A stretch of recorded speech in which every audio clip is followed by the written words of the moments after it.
Kelihatannya tidak hanya aku yang tersiksa dengan keadaan tidak sehat ini. Raihana mungkin merasakan hal yang sama, tapi ia adalah perempuan Jawa sejati yang selalu berusaha menahan segala badai dengan kesabaran, perempuan Jawa yang selalu mengalah dengan keadaan, yang selalu menomorsatukan suami dan menomorduakan dirinya sendiri. Karena ia seorang yang berpendidikan, maka dengan nada diberani-beranikan, ia mencoba bertanya ini itu tentang perubahan sikapku. Ia mencari-cari kejelasan apa yang sebenarnya terjadi pada diriku. Tetapi selalu saja ku jawab, tidak ada apa-apa kok Mbak, mungkin aku belum dewasa, aku mungkin masih harus belajar berumah tangga, Mbak. Ada kekagetan yang kutangkap dalam wajah Raihana saat kupanggil, Mbak, panggilan akrab untuk orang lain, tapi bukan untuk seorang istri. Kenapa Mas memanggilku, Mbak? Aku kan istri Mas. Apakah Mas tidak mencintaiku? Tanyanya dengan gurat sedih tampak di wajahnya. Wallahu a'lam, jawabku sekenanya.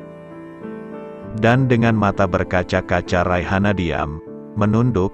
Tak lama kemudian ia menangis terisak-isak sambil memeluk kedua kakiku. Kalau Mas tidak mencintaiku, tidak menerimaku sebagai istri, kenapa Mas ucapkan akad nikah itu? Kalau dalam tingkahku melayani Mas masih ada yang tidak berkenan, kenapa Mas tidak bilang dan menegurnya? Kenapa Mas diam saja? Aku harus bersikap bagaimana untuk membahagiakan Mas? Aku sangat mencintaimu Mas. Aku siap mengorbankan nyawa untuk kebahagiaan Mas. Jelaskanlah padaku apa yang harus aku lakukan untuk membuat rumah ini penuh bunga-bunga indah yang bermekaran. Apa yang harus aku lakukan agar Mas tersenyum? Katakanlah Mas, katakanlah, asal jangan satu hal. Ku minta asal jangan satu hal, yaitu menceraikan aku, itu adalah neraka bagiku. Lebih baik aku mati daripada Mas menceraikanku. Dalam hidup ini aku ingin berumah tangga cuma sekali. Mas, ku mohon bukalah sedikit hatimu untuk menjadi ruang bagi pengabdianku, bagi menyempurnakan ibadahku di dunia ini. Raihana mengiba penuh pasrah. Namun, oh sungguh celaka, aku tak merasakan apa-apa. Aku tak bisa iba sama sekali padanya. Kata-katanya terasa bagaikan ocehan penjual jamu yang tidak kusuka. Aku heran pada diriku sendiri, aku ini manusia ataukah patung batu? Kalaupun aku menitikkan air mata itu bukan karena Raihana tapi karena menangisi kepatung batuan diriku. Hari terus berjalan tapi komunikasi kami tidak berjalan. Kami hidup seperti orang asing yang tidak saling kenal. Raihana tidak menganggapku asing, dia masih setia menyiapkan segalanya untukku. Tapi aku merasa dia seperti orang asing. Aku benar-benar tidak bisa memahami apa yang terjadi pada diriku. Aku ingin meminta kepada Tuhan agar otak, perasaan, hati, dan jiwa diganti saja dengan yang bisa mencintai Raihana. Suatu sore aku pulang dari mengajar dan kehujanan di jalan. Aku lupa tidak membawa jas hujan. Sampai di rumah habis maghrib, bibirku biru, mukaku pucat, perutku belum kemasukan apa-apa kecuali segelas kopi buatan Raihana tadi pagi. Memang aku berangkat terlalu pagi karena ada janji dengan seorang teman. Jadi aku berangkat sebelum sarapan yang dibuat Raihana jadi. Raihana memandang diriku dengan wajah khawatir. Mas tidak apa-apa kan? Tanyanya cemas sambil melepas jaketku yang basah kuyup. Mas mandi pakai air hangat saja ya? Aku sedang menggodok air, 5 menit lagi sudah mendidih, lanjutnya. Aku melepas semua pakaian yang basah dan memakai sarung. Di luar hujan sedang lebat-lebatnya. Aku merasa perutku mulas sekali, dan kepalaku agak pening. Aku yakin aku masuk angin. Mas, air hangatnya sudah siap, kata Raihana. Aku tak bicara sepatah kata pun. Aku langsung masuk ke kamar mandi dan membersihkan badan dari ujung rambut sampai ujung kaki. Aku lupa tidak bawa handuk. Selesai mandi, Raihana telah berdiri di depan pintu kamar mandi dan memberikan handuk. Di kamar ia juga telah menyiapkan pakaianku. "Mas, aku buatkan wedang jahe panas, biar segar." Aku diam saja. "Tadi pagi Mas belum sarapan? Apa Mas sudah makan tadi siang?" Aku merasa mulas dan mual dalam perutku tidak bisa kutahan. Dengan cepat aku berlari ke kamar mandi. Dan aku muntah di sana. Raihana mengejar dan memijit-mijit pundak dan tengkukku seperti yang dilakukan ibu. "Mas masuk angin? Biasanya kalau masuk angin diobati pakai apa? Mas, pakai balsem, minyak kayu putih, atau pakai jamu?" tanya Raihana sambil menuntunku ke kamar. "Mas jangan diam saja dong. Aku kan tidak tahu apa yang harus aku lakukan untuk membantu Mas." "Biasanya dikerokin," lirihku. "Kalau begitu kaos Mas dilepas ya, biar Hana kerokin," sahut Raihana sambil tangannya melepas kaosku. Aku seperti anak kecil yang dimanja ibunya. Raihana dengan sabar mengerok punggungku dengan sentuhan yang halus. Setelah selesai dikerok, Raihana membawa 1 mangkok bubur kacang hijau panas. Biasanya dalam keadaan meriang makan nasi itu tidak selera. Kebetulan Hana buat bubur kacang hijau. "Makanlah, Mas, untuk mengisi perut biar segera pulih." Aku menyantap bubur kacang hijau itu dengan lahap. Lalu merebahkan diri di tempat tidur, menelusup di bawah hangatnya selimut. Kenyamanan mulai menjalar ke seluruh tubuhku. Raihana duduk di kursi tak jauh dariku. Ia khusyuk mengulang hafalan Al-Qurannya. Di luar hujan deras, suara guntur menggelegar dan petir menyambar-nyambar. Aku memperhatikan wajah Raihana. Aku jadi kembali sedih. Wajah yang cukup manis tapi tidak semanis dan seindah gadis-gadis lembah Sungai Nil. Tak lama kemudian aku tertidur dengan sendirinya. Dalam tidur aku bertemu Ratu Cleopatra pada suatu pagi yang cerah di pantai Cleopatra, Alexandria. Ia mengundangku makan malam di istananya. "Aku punya keponakan cantik namanya Mona Zaki. Maukah kau berkenalan dengannya?" kata Ratu Cleopatra yang membuat hatiku berbunga-bunga luar biasa. "Mona Zaki, aktris belia yang sedang naik daun itu?" tanya aku. "Iya. Datanglah nanti malam pukul 8 tepat. Terlambat 1 menit saja kau akan kehilangan kesempatan untuk menyuntingnya." "Menyuntingnya?" "Ya.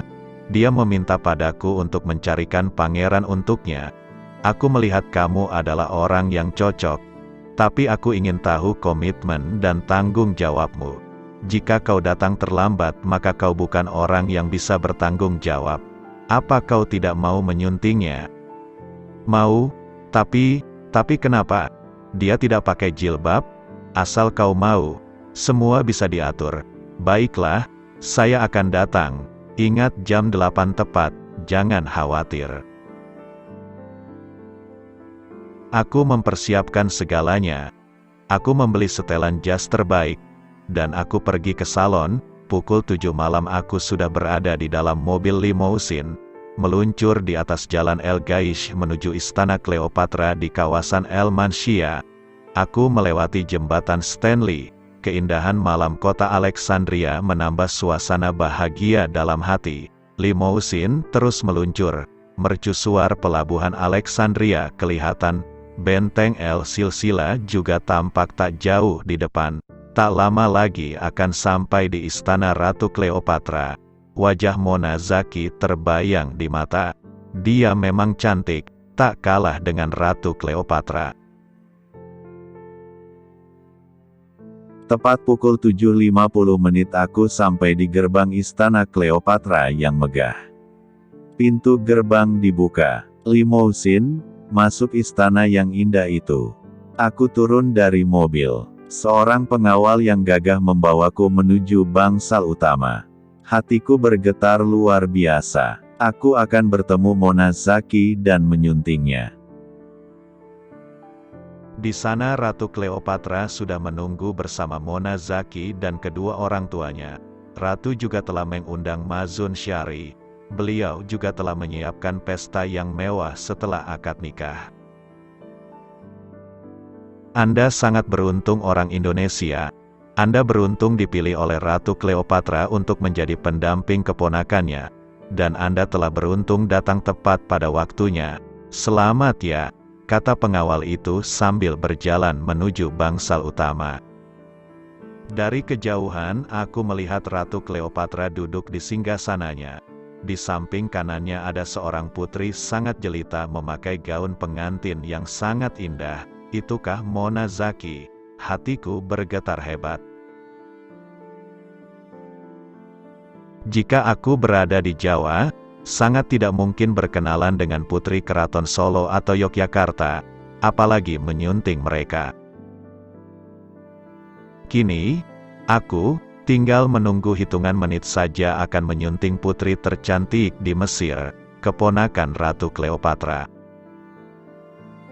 Jika nanti aku bawa pulang ke Indonesia, maka dengan tiba-tiba aku akan menjadi orang paling sering nongol di televisi dan koran-koran. Siapa yang tidak kenal kecantikan Cleopatra, dan Mona Zaki dalam gaun pengantinnya lebih cantik dari Ratu Cleopatra, bibinya.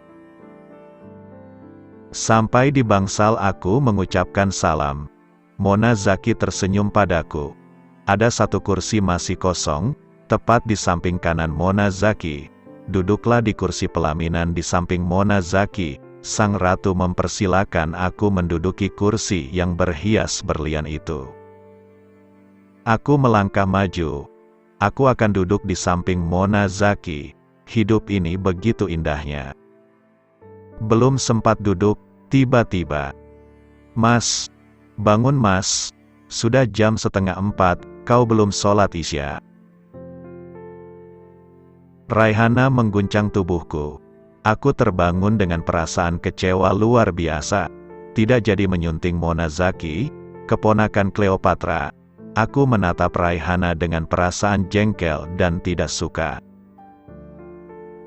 "Maafkan Hana, kalau membuat mas kurang suka. Tapi mas belum salat Isya," lirih Hana yang belum melepas mukenanya. Dia mungkin baru saja salat malam. Aku tidak berkata apa-apa. Meskipun cuma mimpi, itu sangat indah dan seperti dalam alam nyata. Kenapa Raihana tidak menunggu sampai aku menikah dengan keponakan Ratu Cleopatra itu? Kenapa tidak menunggu sampai aku merasakan indahnya malam pertama bersamanya, meskipun cuma dalam mimpi? Aku bangkit mengambil air wudhu dan salat. Selesai salat aku merenungkan mimpi yang baru kualami. Sangat indah, tapi sayang terputus. Cleopatra dan Mona Zaki, aneh, bagaimana mungkin Mona Zaki itu keponakan Cleopatra? Bukankah Cleopatra hidup di zaman Romawi dan Mona Zaki hidup di abad ke-21? Bagaimana bisa bertemu dalam ikatan darah bibi dan keponakan? Mimpi memang sering aneh, tak bisa dinalar, tapi indah. Hanya saja sayang, diputus oleh Raihana. Aku jadi semakin tidak suka dengan dia. Dialah pemutus harapan dan mimpi-mimpiku. Tapi apakah dia bersalah?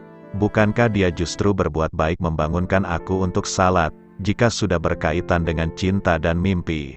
Yang salah dan benar seringkali tidak jelas batasannya. Hanya yang diselamatkan oleh Allah yang masih berpijak pada kesadaran nurani dan berpijak pada jalan yang benar.